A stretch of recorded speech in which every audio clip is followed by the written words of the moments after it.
The nation is pausing to remember significant civil rights moments in our history this year. Nowhere was the sacrifice more heartbreaking than in Birmingham, Alabama 50 years ago. 4 girls died here at the 16th Street Baptist Church in a bombing. Carole Robertson, Cynthia Wesley, Denise McNair, and Addie Mae Collins. Many Americans were moved enough to say enough to racial violence. But in a city so rich in historical tributes, there's never been a significant memorial to the girls. That is, until now. CBS 42 takes the journey with the artist who would create the statue that gives hope and honor. The degree of heat and intense fire it takes to mold raw metal into a significant piece of art, 2,200 degrees Fahrenheit. It's like giving birth. Usually it takes 9 months, to make a significant piece. Just like a baby.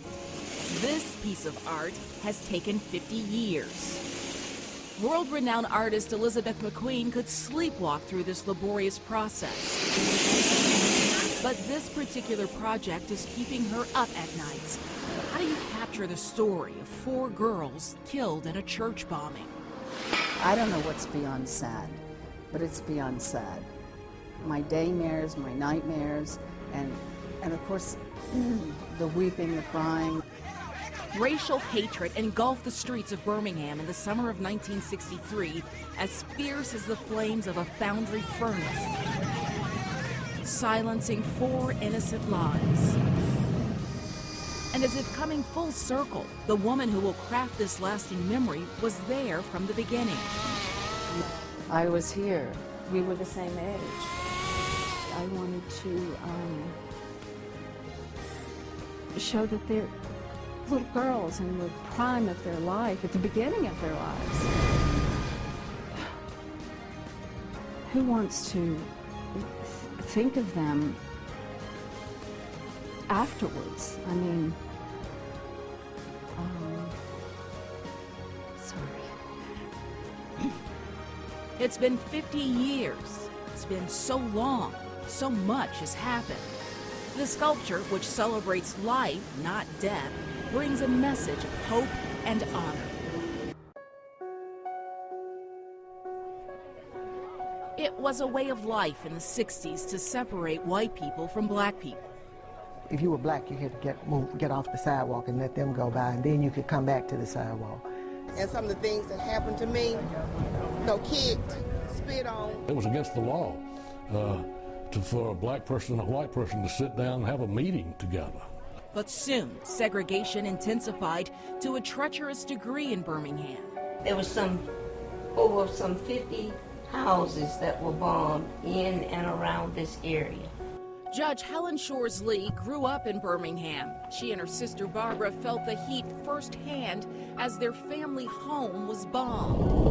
When the bomb went off, the smell of the dynamite was so strong. It was just like a hypodermic needle shooting up into my nose, through my eyes and everything. It was so strong.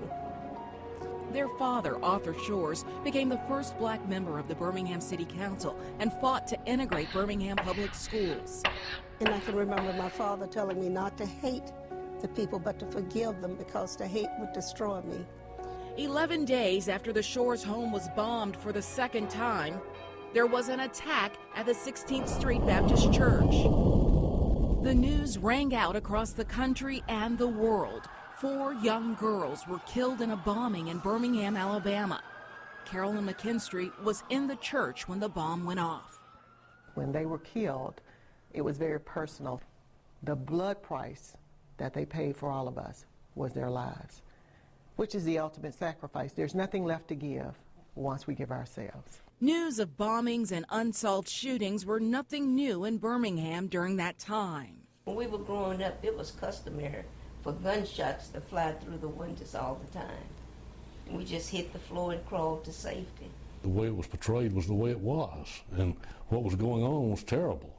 Attorneys Doug Jones and Bill Baxley would later play an enormous role in how this tragedy would be written in our history books. Segregation was a matter of law and a matter of custom, but now attempting to keep that segregated society was costing people's lives. In just the space of a few short months, Medgar Evers had been shot in Jackson, Mississippi. It had to stand in the schoolhouse door at the University of Alabama. The March on Washington. People all across the country saw the fire hoses and dogs attacking children. And then on the 15th of September, the bombing. And people realized at that point that we are a civilized race. We are human beings, and we treat people better than that. I just think it's a pivotal point, that should have had a lot more attention paid to it. It was as though you could hear a collective ache from around the world. How could innocent children preparing for a Sunday service be so unceremoniously wiped out? The Ku Klux Klan chose the place, this site, the event, a children's service, to make sure the world heard their message of hate loud and clear. It was not by chance that the church was filled with children that fateful Sunday morning.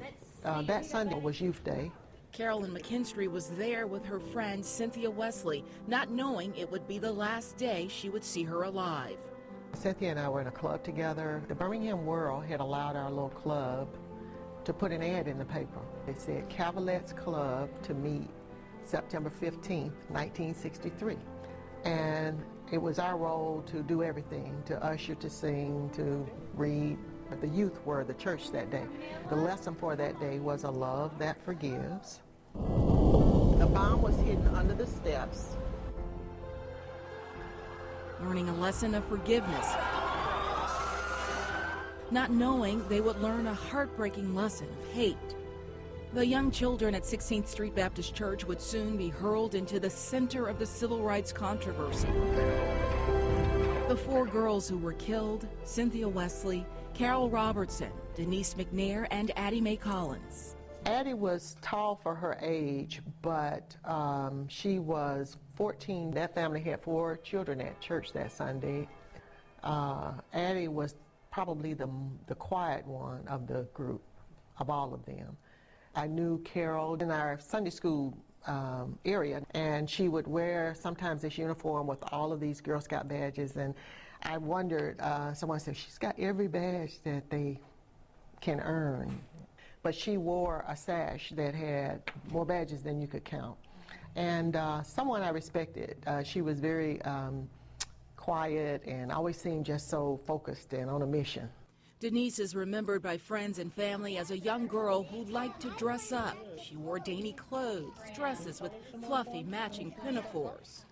The FBI moved in to investigate the bombing. The clock on the wall is frozen in time, remembering when the world stopped turning for 4 little girls. Cynthia Wesley's younger brother, Fate Morris, would walk home with Cynthia on school days after her band lessons. The Sunday of the bombing, he was at home just a few blocks from the church. He ran to help along with other neighbors when they heard the explosion. His heartbreak from that day is as real as if it had happened yesterday. He didn't know his sister was in the church that morning. Going through all the rubbles and debris and moving the bricks away. And then we heard what everybody feared. And I found the body over here. Then I heard somebody say, I found another body over here. And a few minutes later, somebody said, I got a body right here, but she had no head. So I left. I went home. My friend came by and told me, he said, man, why didn't you stay? The girl that they found with no head, that was your sister. But I didn't stay. I'm sorry. I'm so sorry I left her. I left her buried underneath a pile of rocks, and I'm so sorry I left. I wasn't there for her. I'm so sorry. I'm so sorry. I wasn't there for her. City streets that were barricaded because of bombing debris days later were closed to accommodate the crowds who would attend the funeral for the girls. When Dr. King did the eulogy, he said to us that their deaths might well serve as a redemptive force for Birmingham and for the rest of the nation. All of a sudden, people started sitting back and changing and looking and saying, wait a minute, we cannot. How in the world does someone do this on a Sunday morning in a house of worship, killing beautiful little girls and kill simply because of the color of their skin? That was the low point for me, was the bombing, and I think it was for most people. Their death was terrible, but that was a watershed moment. Hank Black grew up in Birmingham and had no idea the role he would play in remembering the 4 girls who were killed. He found the sculptor. Elizabeth MacQueen was 15 when the bombing shook the fabric of the city of steel. She was a budding artist living in a city which had set a course for darkness and death. It was the precursor for me to get out of Birmingham. I just said, I can't stay and create beauty in a place that's going around killing children. I just knew I couldn't stay here and do what I had to do with my life. So I ran. She has created statues across the world in several countries and could never get away from her hometown sadness. Oh, I was in India and people had heard about this. I was in Thailand and people had heard about this. Elizabeth MacQueen's story as to how she became the chosen artist is really spellbinding. Was this her destiny? It really could have been any artist, anyone, to create this well overdue memorial. But it was Elizabeth who was chosen. Now at 64 years old, is bringing to life their story. Elizabeth is the age the girls would be had they not been killed. Elizabeth grew up just a few miles from the bombing, but it might as well have been a world away. I grew up in Mountain Brook. We were never allowed to go over the mountain. But of course I went over the mountain. Of course, you know, the Maverick goes over the mountain. Jeepers, I'll tell you, everything changed for me then. Elizabeth would soon cross paths with 2 strangers, people who also had a story to tell of the church bombing. Carole and McKinstry wrote a book about her experience while the world watched. In it, she talks about the lack of will to memorialize this horrific event. All of the memorabilia and artifacts and the statues that they have with more very compelling reminders of what happened here. But there is really nothing that reminds you or tells you the story of the girls. Then there's Birmingham attorney Shervis Isom. I grew up in Birmingham. I remember well the church bombing, and so I read the book. It's a compelling book. In the book, McKinstry talks about the glaring absence of a memorial in Birmingham for the girls who died in the church bombing and the need to have an appropriate commemoration that awakens the conscience of the nation to the fact that something was not right in the way that black citizens are treated. Isom was awakened. He called McKinstry. It was a little awkward, this white guy calling Carolyn to talk with her about it. It's not only Carolyn's history, but in some respect, it's my history too. Well, we knew we wanted to have a fitting memorial, that is a tangible a statue of some kind. We wanted to make something happen. The search began for the most qualified artists to create something to make sense of this 50-year-old story. I had come back here to visit friends, and Hank Black, who works at UAB, and came running into his home and said, look, Elizabeth, look, it's the monument for the 4 girls. Everybody else who was applying had a lot longer to apply and get a proposal together. But I had 4 days and 4 nights. This was a Monday, and she was able to produce this wonderful proposal within the week. The type of work she does, the work that I've seen of hers is so graceful, has movement and inspiration and hope to it. It was a unanimous decision. I just thought, my God, what a responsibility. What an honor. Maybe this is my swan song. You know, and the prodigal daughter comes home. I tried to come home several times, but it just didn't work. I was just convinced that it was very personal for Elizabeth MacQueen. She is one of Birmingham's children also, just as these 4 girls are. The wheels started moving. The project began to take shape. Elizabeth began by using live models to help her visualize her design. It's very, very difficult to do people that are no longer living. You need a frontal, you need a profile, and you need a 3/4. I think they deserve to have in this beautiful park a suitable memorial to them, because they lead us toward an inspiration, toward hope. The hope is for this statue to elevate this unspeakable tragedy to a place of peace and understanding. It tells a story. I thought, since they were children, that it would be much better for them to be interacting together in Kelly Park on a bench and doing the things that they were doing in the bathroom before the bomb went off.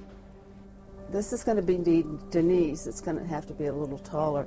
I'm going to have both of her hands up there for engineering. So she's leaping up to let the birds go free. Addie Mae was tying Denise's bow. Who am I missing? It's like my mother going through her children. This is Cynthia. It will be Cynthia. This is Carole. Hi, Carole. Of course, I talk to them all the time. Carole's going to be kind of walking by, saying, "Come on." She was kind of a leader type. And then also, around the bench, I have a little surprise. There was a 5th girl in there. Her name was Sarah. And Sarah was blinded, had an eye taken out. And she is still working as a maid. And nobody came to her aid financially. There's six doves, 4 for the children and 2 for the 2 boys that were shot that day, because there's not been much said about them. Virgil, Ware, and Johnny Robertson were shot and killed on the streets of Birmingham that same day, September 15th, 1963. Oddly enough, the weight of the doves are held in place and protected by steel throughout. Steel now serving to protect their spirit when it was the city of steel that had betrayed them. We believe the 16th Street bomb was also placed there, more than just to send a message, but to intimidate people through death and destruction. Expectations for justice and racial bombings were low in 1963, but all that changed by the determination of those who refused to look the other way. That bombing affected me. What was going on was terrible. It was the worst of all the bad things that had happened. Bill Baxley was in law school at his fraternity house at the University of Alabama on September 15th of 1963. He says that single event had an impact on him. I thought that if the FBI made a case that if I had to drop out of school, I would. I'd volunteer to come run errands for them. As fate would have it, Baxley became the Attorney General of Alabama. He reopened what had become a cold case. Robert Chambliss became the first person to be convicted for his part in the bombing. He would later die in prison. We weren't able to finish it. Baxley says he had 25 regretful years after the Chambliss conviction that he didn't finish the job. He knew Chambliss did not act alone. But the pages of history would not be complete there. You see, during the Chambliss trial, this man, Doug Jones, watched as a spectator and law student. It was an amazing experience just from a human standpoint. To see what the justice system can do. Jones would eventually become U.S. Attorney, and he would finish the job. Fire that started burning that you just can't put out. Under Doug Jones's watch, Thomas Blanton and Bobby Frank Cherry would be convicted for their roles in the bombing. The church was targeted, that the children were targeted to send a message to try to intimidate. There was a group of violent Klansmen who were ignorant, who thought that the only way that they could stop it was through violence, intimidation, and threats. And those people were the ones that took control of things in the summer of 1963. The FBI secretly recorded conversations between Thomas Blanton and his wife. Jones says those recordings, taken months after the deadly bombing, show callous and uncaring individuals. Well, you never bothered to tell me what you were doing before, Tom. You told me what you were for, and I told him I didn't know. The conversation tapers off for about 7 seconds, and then Thomas Blanton tells his wife,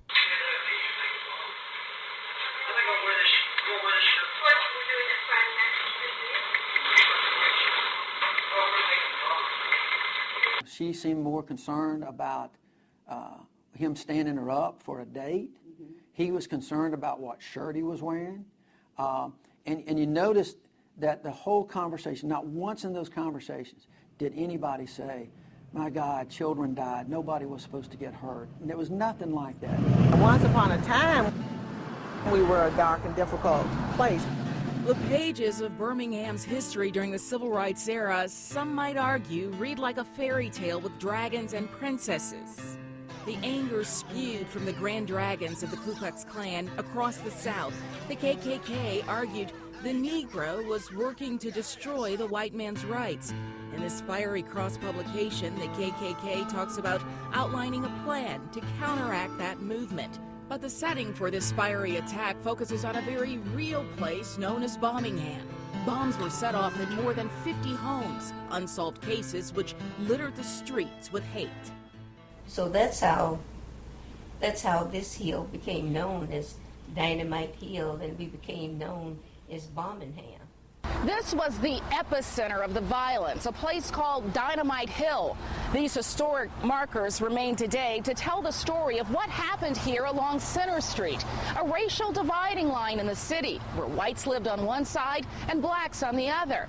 As that color line began to blur, the violence began to intensify.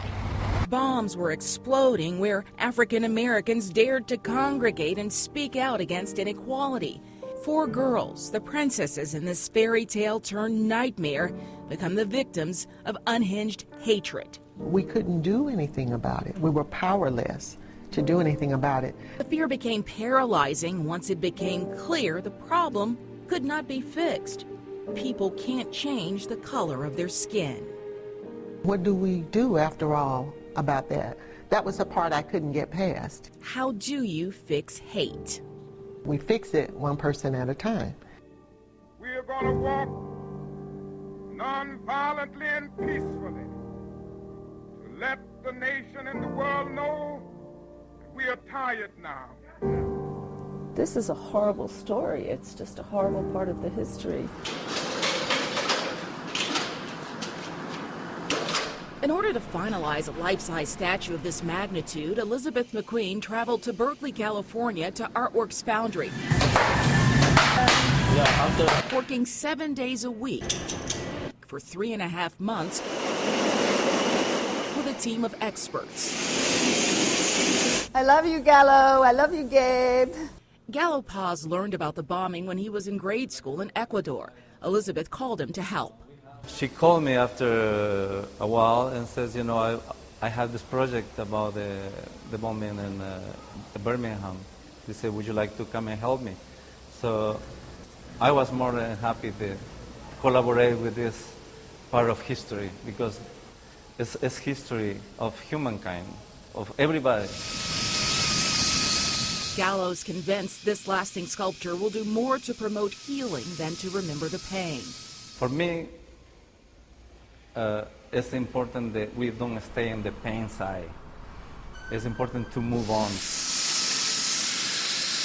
This is going to be a lot of, like a tool to cure ourselves of so many things, you know, rage, sadness, so many things that we think we are good about it, you know, and we are totally wrong. So. The image of 4 girls from Birmingham, Alabama takes shape within the walls of this foundry, working on details of their arm positions, fingers, the hair bow, the shoes. Elizabeth spends hours meticulously finalizing every detail on every strand of hair, every petal of a flower. He's going to dig a hole so he can go in, put a little welding in. Each step of the process takes time. It can't be rushed. This part of the process, called shell casting, is actually the longest part of the process in making one of these bronze pieces of art. They dip it in the ceramic, they roll it in the sand, and they hang it to dry. They repeat that process again and again over a 7-day period. From the beginning plaster, mother mold, to the wax mold, and eventually the bronze pour. The flames help to reveal the bronze texture we're all familiar with. And she'll do the marbling like on the bench. Elizabeth's finishing touches reveal the lifelike images of the 4 girls. Her finishing touch, the birds, taking flight from Denise's hands. All the birds are flying up, and it's as if the spirits of the people that were killed are flying up. Our hope is that the sculpture will be a gentle reminder of what happened during those times when we didn't get it right, of what happens when we teach hatred. I believe today that their deaths did become the redemptive force, not only for Birmingham, but for the rest of the nation. A statue that reminds us of hope in a city that stepped up to honor them.